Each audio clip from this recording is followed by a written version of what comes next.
Une exoplanète est une planète située en dehors de notre système solaire. Certaines d'entre elles, qui flottent librement, sont appelées planètes errantes.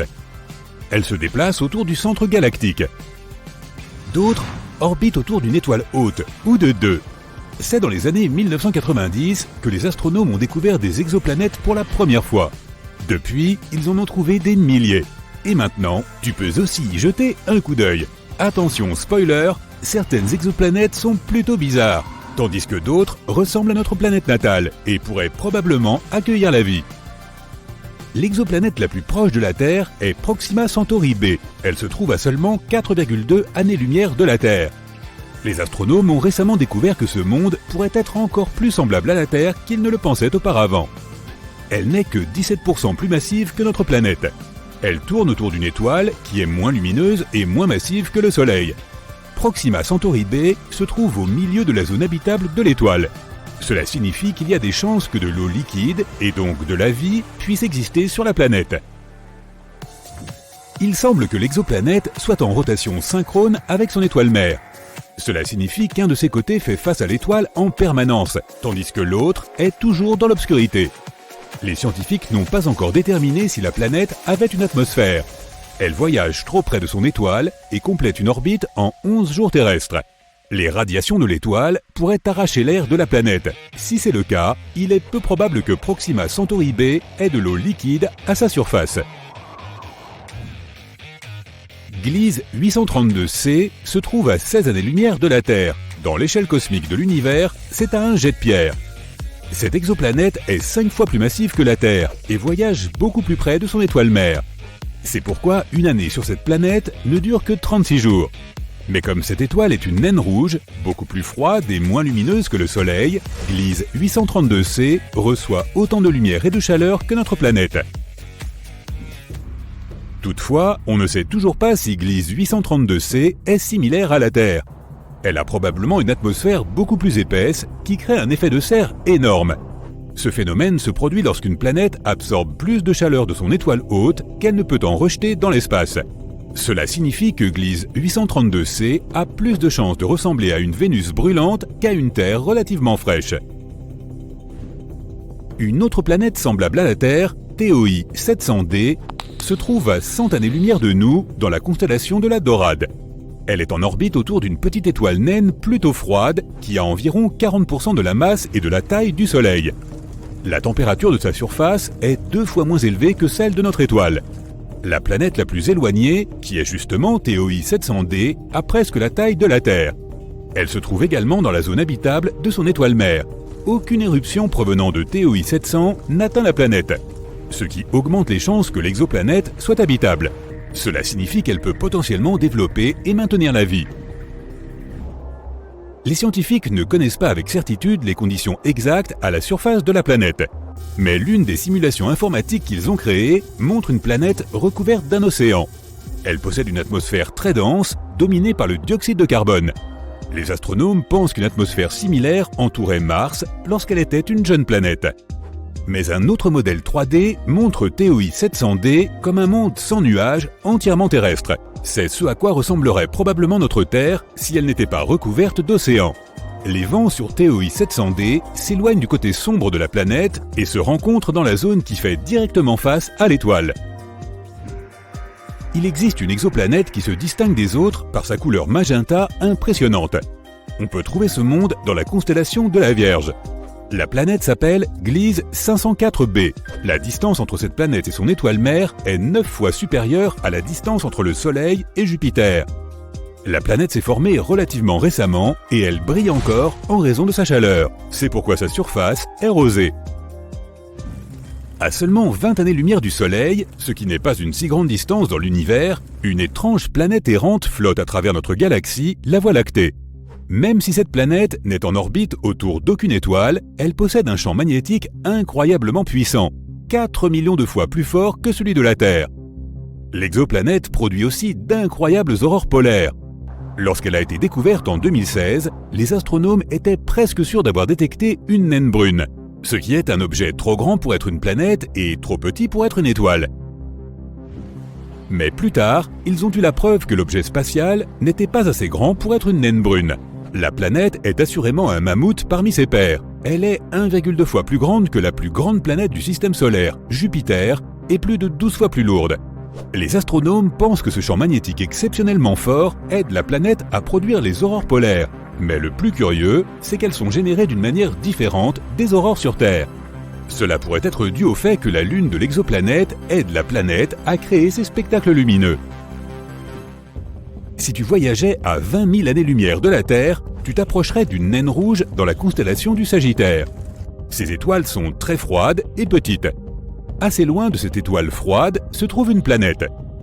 La distance entre ce monde et son étoile haute est si grande que la planète reçoit très peu de chaleur. C'est l'une des planètes les plus froides jamais détectées. La température moyenne à la surface de la planète est inférieure à moins 218 degrés Celsius. C'est pourquoi la planète entière est recouverte d'une épaisse couche de glace. Si tu atterrissais à sa surface, tu ne verrais que des glaciers, des plaines et des montagnes de glace. Et pourtant, les astronomes affirment que la vie pourrait exister profondément sous la surface gelée, car le noyau de la planète est susceptible de générer suffisamment de chaleur pour faire fondre une partie de sa glace intérieure. Dans ce cas, il pourrait y avoir sur cette planète un énorme océan souterrain, peut-être même grouillant de formes de vie bizarres. L'une des plus anciennes exoplanètes que nous connaissions est PSR B1620-26b. Elle a environ 12,7 milliards d'années, soit presque 3 fois plus que la Terre, qui est apparue il y a 4,5 milliards d'années. Cela signifie aussi que la planète Genèse s'est formée seulement 1 milliard d'années environ après le Big Bang. La planète est si vieille que ces deux étoiles hautes ont eu suffisamment de temps pour évoluer en une naine blanche et un pulsar faisant presque 100 révolutions par seconde. Les levées de soleil sur cette planète doivent être impressionnants. L'exoplanète suivante n'est pas comme celle que l'on vient de voir. On l'appelle souvent Super Saturne, car J1407b possède un système colossal d'anneaux. Ils sont 640 fois plus grands que ceux de notre Saturne. Ce monde bizarre se trouve à 434 années-lumière de la Terre. C'est la seule planète que nous connaissions qui a des anneaux similaires à ceux de Saturne. Si tu plaçais J1407b dans notre système solaire et que tu la substituais à Saturne, ces anneaux auraient l'air plusieurs fois plus grands qu'une pleine lune. Les astronomes ont remarqué un vide à mi-chemin entre les anneaux de la planète. Il y a de fortes chances qu'une exolune de la taille de Mars soit en orbite autour de la planète quelque part dans ce vide. Si tu vivais sur cette lune, tu aurais une vue imprenable chaque fois que tu regarderais le ciel. L'exoplanète suivante, appelée WASP-12b, se nourrit de la lumière provenant de son étoile. C'est l'un des mondes les plus sombres que l'on connaisse, car son côté éclairé consomme la lumière au lieu de la renvoyer dans l'espace. La planète est géante, 2 fois la taille de Jupiter, et elle piège plus de 94% de la lumière qui atteint son atmosphère. C'est probablement la raison principale des températures folles à la surface de cette planète. Elles peuvent monter jusqu'à 2500 degrés Celsius, soit seulement 2 fois moins que la surface du Soleil. WASP-12b voyage si près de son étoile haute qu'il ne lui faut qu'une journée pour effectuer une orbite. Son côté sombre n'est pas aussi chaud que son côté éclairé, avec seulement 1200 degrés Celsius. En raison de cette différence de température, la vapeur d'eau et les nuages se rassemblent au-dessus de la surface de la planète. De temps en temps, des tourbillons de matière provenant de l'atmosphère surchauffée de la planète se déversent sur son étoile. À environ 4000 années-lumière de la Terre se trouve une exoplanète qui pourrait n'être qu'un gigantesque diamant. Elle fait 5 fois la taille de notre planète, mais n'a besoin que de 2 heures et 10 minutes pour tourner autour de son étoile mère. C'est un pulsar qui tourne à un rythme de 10 000 rotations par minute. La planète est plus dense que toutes les autres que nous ayons découvertes jusqu'à présent. Elle se compose principalement de carbone, d'une densité si élevée que les astronomes pensent qu'il pourrait être cristallin. Si c'était vrai, cela pourrait signifier qu'au moins une partie de la planète est un diamant. Sur WASP-76b, il pleut du fer du côté sombre de la planète et la température du côté éclairé monte jusqu'à 2400 degrés Celsius, ce qui est assez chaud pour vaporiser la plupart des métaux. Cette exoplanète est un peu plus petite que Jupiter et située à 640 années-lumière de la Terre. Les conditions météorologiques si terrifiantes de ce monde sont dues à son orbite inhabituelle. La distance entre WASP-76b et son étoile mère est 10 fois plus courte que la distance entre Mercure et le Soleil. C'est pourquoi l'étoile et l'énorme planète sont en rotation synchrone. Un côté de WASP-76b fait toujours face à l'étoile, tandis que l'autre est toujours complètement dans l'obscurité. Cette exoplanète bleu vif se trouve à 62 années-lumière de la Terre. Un peu plus grande que Jupiter, elle semble calme et paisible. Sa couleur bleue pourrait faire penser à notre planète natale, mais cette apparence familière cache la nature horrifiante de la planète. Cette belle teinte provient des atomes et des particules de silicate qui composent l'atmosphère. La vitesse du vent sur la planète peut atteindre 8700 km/h, soit 7 fois la vitesse du son. Quant à la température, elle peut y monter jusqu'à 870 degrés Celsius, mais ce n'est pas le pire. Dans ce monde étrange et hostile, il pleut du verre de façon oblique. Probablement pas l'endroit où tu aimerais passer tes prochaines vacances.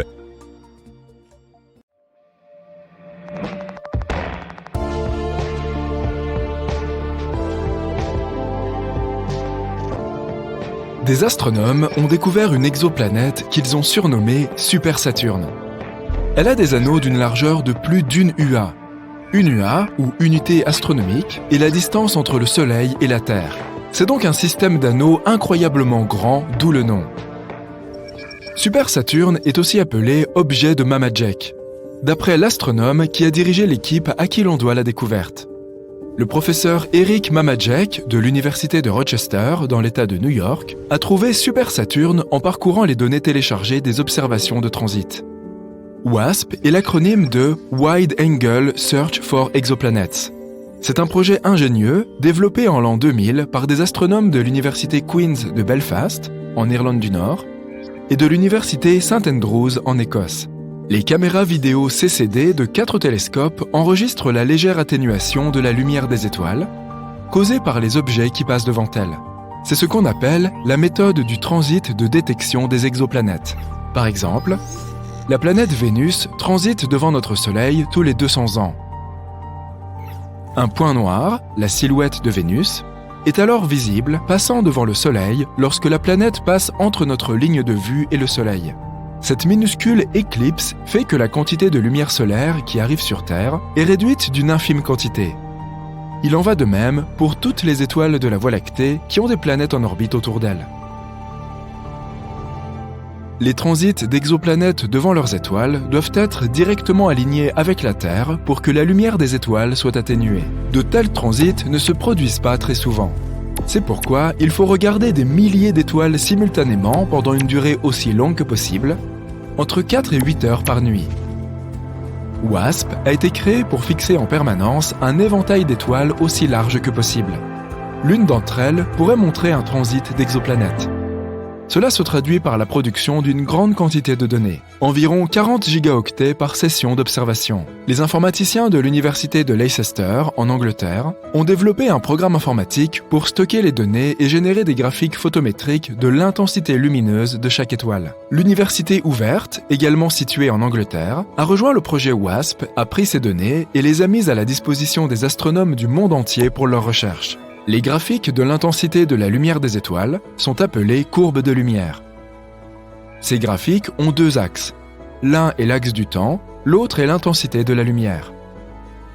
Lorsque l'objet, considéré comme une exoplanète, bien qu'il puisse aussi s'agir d'une étoile naine brune, passe devant l'étoile, l'axe du temps suit la vitesse à laquelle il se déplace. Il nous indique à quel point l'objet est proche de l'étoile, tandis que l'axe de la luminosité suit l'atténuation de la lumière de l'étoile. De cette façon, nous pouvons connaître la taille de l'objet. Évidemment, les gros objets atténueront davantage la lumière et seront plus faciles à détecter. Actuellement, les équipements terrestres ne sont pas assez sensibles pour mesurer l'obscurcissement causé par des planètes aussi petites que la Terre. Les planètes de taille au moins égale à celle de Neptune représentent le seuil de détection du WASP. Le télescope spatial James Webb, qui est depuis peu en service, est beaucoup plus sensible et pourra résoudre les transits d'exoplanètes de la taille de notre Terre. Tu brûles certainement d'envie de te rendre sur cette Super Saturne, mais il y a autre chose que tu dois savoir avant d'y arriver. Si l'exoplanète a une atmosphère, ou, dans le cas de Super Saturne, un système d'anneaux, la lumière de l'étoile que la planète traverse brillera à travers l'atmosphère ou le système d'anneaux. et cela peut être aussi détecté. La courbe de lumière montrera moins d'atténuation dans les données photométriques car toute la lumière des étoiles n'est pas bloquée. Une partie de la lumière traverse l'atmosphère ou les anneaux. C'est important car cela fournit aux astronomes des données sur l'atmosphère. Le télescope spatial James Webb est équipé de spectroscopes qui peuvent déterminer la teneur en gaz des atmosphères des exoplanètes en transit, oxygène, méthane, carbone, etc. Le projet WASP a vraiment pris de l'ampleur. Il y a maintenant un projet Super WASP composé de WASP Nord et WASP Sud. L'un regarde le ciel au-dessus de l'hémisphère nord, l'autre regarde le ciel au-dessus de l'hémisphère sud. Il existe aussi un relevé des transits de nouvelle génération, NGTS, basé sur le projet WASP. Il est automatisé, donc les astronomes n'ont pas besoin de rester debout toute la nuit à siroter du café. Situé à l'Observatoire européen austral dans le désert d'Atacama au Chili, le NGTS scanne des millions d'étoiles et a découvert plus d'une centaine d'exoplanètes, jusqu'à une taille aussi petite que 3 fois celle de la Terre. NGTS a lancé un club de chasseurs de planètes sur les réseaux sociaux. Les astronomes amateurs peuvent faire des recherches dans la base de données en ligne des courbes de lumière et peut-être découvrir leur propre exoplanète. Ce qui était un effort strictement britannique lancé par 1 ou 2 astronomes est désormais un phénomène mondial. Grâce à la possibilité de lire la signature spectroscopique des gaz atmosphériques pendant les transits d'exoplanètes, une nouvelle idée a vu le jour, les technosignatures. Il s'agit d'identifier spécifiquement les gaz dans les atmosphères des exoplanètes qui pourraient être produits par une civilisation. Le télescope spatial James Webb peut le faire. Les gaz issus de la pollution, comme les chlorofluorocarbones, peuvent être observés par spectroscopie s'ils sont présents.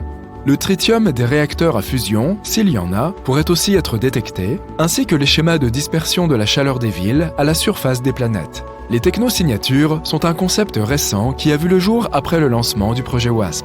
Qui sait ce qu'il permettra de découvrir? Et maintenant, retournons à notre Super Saturne. L'étoile autour de laquelle gravite Super Saturne est J1407, une petite étoile de la préséquence principale de 13e magnitude, peu lumineuse et semblable au Soleil. Quoi? Eh bien, l'œil humain ne peut voir les étoiles que jusqu'à la 6e magnitude, et chaque magnitude est 2,5 fois plus faible que la précédente. Il ne s'agit donc pas d'une étoile exceptionnelle, juste d'une étoile télescopique dans la région du Scorpion Centaure du ciel nocturne. J1407 est une jeune étoile, qui ne s'est pas encore installée dans sa phase stable de longue durée. C'est important car Super Saturne, officiellement J1407b, montre des signes de possession d'un système d'anneaux à un stade précoce de développement. La courbe de lumière de Super Saturne était cachée dans la montagne de données du projet Super WASP. Le professeur Mamajek et son associé, Matthew Kenworthy, de l'université de Leicester, ont étudié les données en profondeur et en ont produit un rapport détaillé. La connaissance dépend de données de qualité. L'axe horizontal de la courbe de lumière de J1407b, l'axe du temps, est ce qui suscite tout le débat. Il a fallu des semaines à Super Saturne pour passer devant son étoile mère, 56 jours pour être exact. Les systèmes d'anneaux planétaires que nous connaissons dans notre système solaire orbitent juste autour des équateurs des planètes géantes gazeuses et sont très fins, de quelques centimètres à quelques mètres d'épaisseur. Dans un télescope, les anneaux de Saturne semblent disparaître lorsque la planète a une inclinaison nulle vers la Terre. Saturne doit être incliné d'un certain angle par rapport à la Terre pour que l'on puisse voir son magnifique système d'anneaux. C'est d'ailleurs un spectacle que tout le monde devrait voir une fois dans sa vie. Si les anneaux de Super Saturne ont bloqué la plupart de la lumière de J1407 pendant 56 jours, cela signifie que la planète devait être en orbite avec une forte inclinaison par rapport à son étoile. Si elle était à une inclinaison nulle, on n'aurait pas vu les anneaux bloquer la lumière. On a donc pu déterminer la durée de l'orbite. De 10 ans minimum à 200 ans si l'orbite est très elliptique. On a calculé que la superplanète avait une masse égale à 24 fois celle de Jupiter, ce qui signifie que si elle est gazeuse, elle pourrait être une étoile naine brune. Super Saturne semble avoir un objet de la taille de Mars en orbite autour d'elle, car il y a un énorme vide dans ses anneaux, qui a très probablement été créé par un gros objet. Dans les anneaux de notre Saturne original, La division de Cassini est l'endroit où l'une de ces lunes se serait frayé un chemin à travers ses anneaux. La courbe de lumière de Super Saturne n'a été observée qu'une seule fois. Tous les systèmes de détection d'exoplanètes gardent les yeux ouverts pour le jour où elle achèvera sa révolution autour de J1407. Personne ne sait quand cela se produira. Certains astronomes ont suggéré que J1407b était un système d'étoiles naines brunes à part entière, qui ne faisait que passer devant l'étoile J1407 sans y être relié. Mais une réapparition orbitale de Super Saturne réfuterait cette hypothèse. La région centrale de Super Saturne a bloqué toute la lumière de son étoile mère. C'est ce qui indique que le système d'anneaux est encore jeune et qu'il est dans une phase de développement précoce. Au fil du temps, la masse très dense des anneaux près de la planète devrait s'amincir car toute cette matière sera absorbée par la planète ou éjectée dans l'espace. C'est ce qui s'est passé avec les planètes géantes gazeuses de notre système solaire. L'objet de Mamajek est une petite révolution. Jamais auparavant, ni depuis, une courbe de lumière semblable à celle de Super Saturne n'a été détectée. Super Saturne a ajouté un nouveau chapitre à notre compréhension de la formation des systèmes d'anneaux.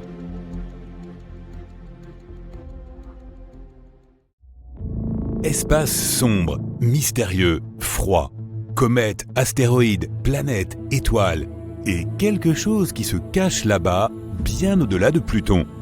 Oui, il pourrait s'agir de la 9e planète de notre système solaire, celle sur laquelle les gens s'interrogent depuis des siècles.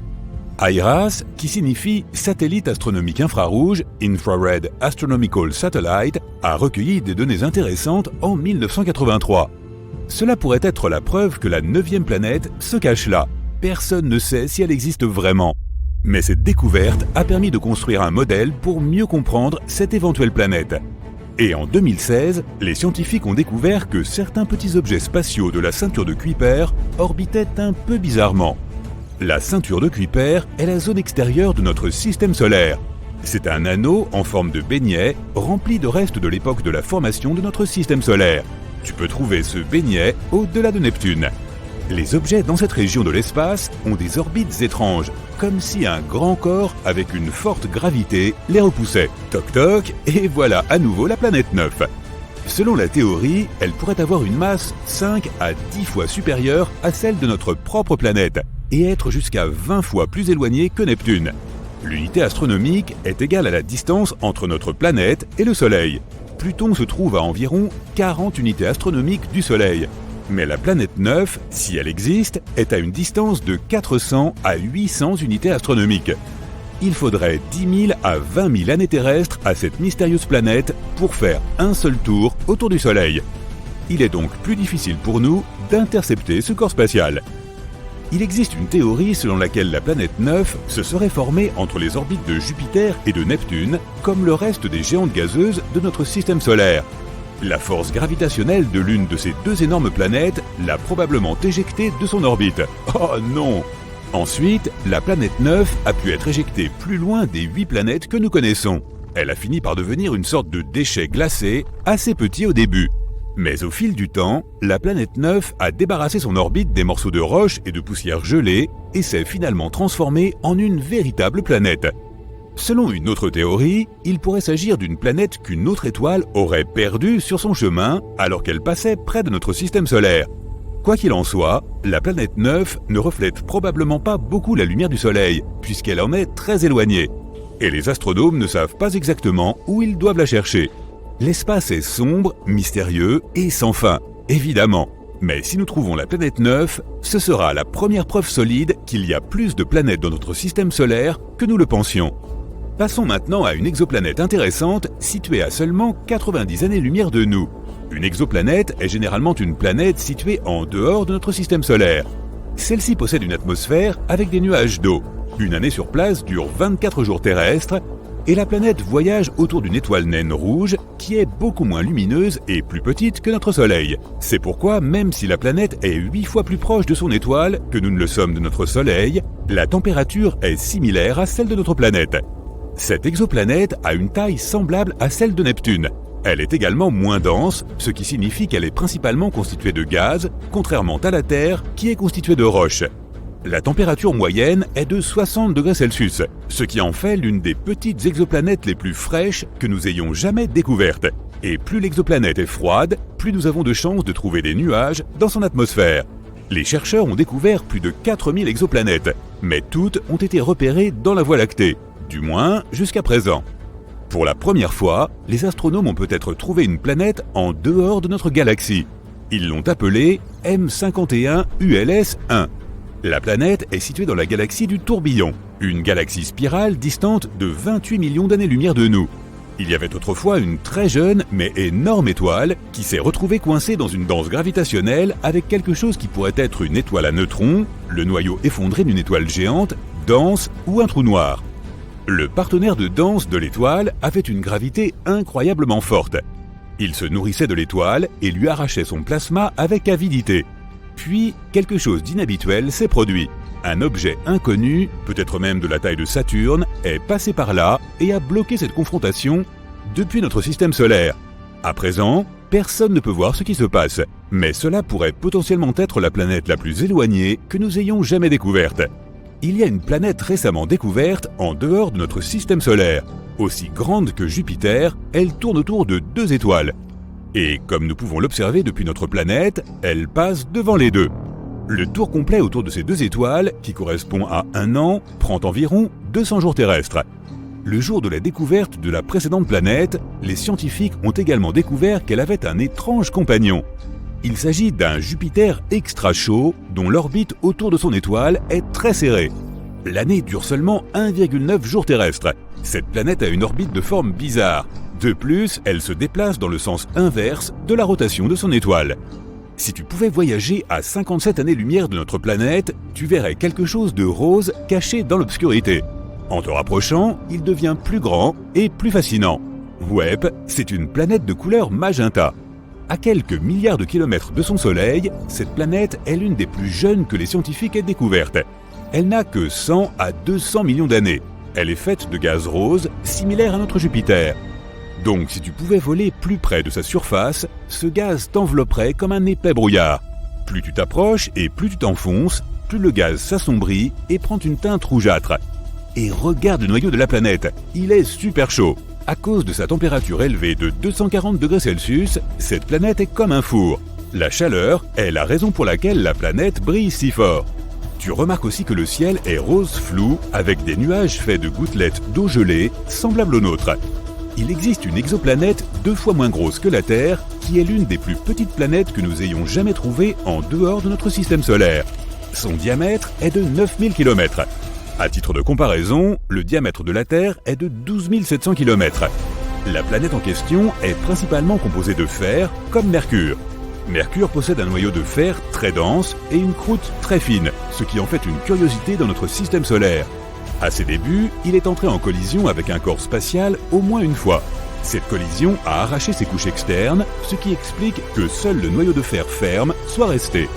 Peut-être que cette petite exoplanète a également participé à une énorme collision spatiale. C'est ce qui a probablement emporté le manteau de la planète et laissé uniquement son noyau de fer. Ou peut-être s'agit-il simplement du vestige d'une planète gazeuse de la taille de Neptune. L'atmosphère de la planète a pu être soufflée par, disons, une énorme quantité de radiation provenant de l'étoile. Cette planète est à seulement 31 années-lumière de nous, et le jour là-bas dure moins de 8 heures terrestres. La planète est seulement un peu plus grande que Mars. Il est peu probable que des gens s'y installent un jour à cause de ces températures extrêmes qui vont jusqu'à 1500 degrés Celsius. Il pourrait même y avoir de la lave en fusion sur le côté de la planète qui fait face à son étoile. Ces températures sont suffisamment élevées pour évaporer toute atmosphère. Donc cette planète a pu en avoir une dans le passé. En général, les géantes gazeuses comme Jupiter ne peuvent pas supporter la vie, car elles ont des conditions climatiques, des températures et des pressions extrêmes. Et il n'y a pas de composants qui permettraient de créer la vie. Mais les planètes terrestres plus petites, comme la Terre, ont plus d'ingrédients clés comme l'oxygène et l'eau liquide. De plus, elles ont des températures plus modérées et d'autres conditions. Et pourtant, toutes ces planètes n'abritent pas la vie, bien sûr. Il n'est pas facile de trouver une planète qui offre des conditions similaires à celles que nous connaissons sur Terre, ou du moins les conditions qui permettraient à la vie de s'y développer. Mais voici Kepler 22b, l'une de nos découvertes les plus prometteuses. Elle se trouve à 600 années-lumière de nous, est 2 fois plus grande que notre planète et affiche des températures d'environ 22 degrés Celsius. C'est ce qu'on appelle une super-Terre. C'est une catégorie de planètes différente de toutes celles que nous avons dans le système solaire. Elles sont plus lourdes que la Terre, mais toujours plus légères que les géantes de glace, comme Uranus ou Neptune. Les super-terres peuvent être constituées de roches, de gaz ou d'un mélange des deux. Kepler 22b se trouve dans la zone habitable de son étoile mère, qui est moins brillante que notre Soleil. La planète a probablement un noyau rocheux. Elle peut avoir un océan, mais elle n'abrite aucune vie. Du moins, nous ne savons pas encore.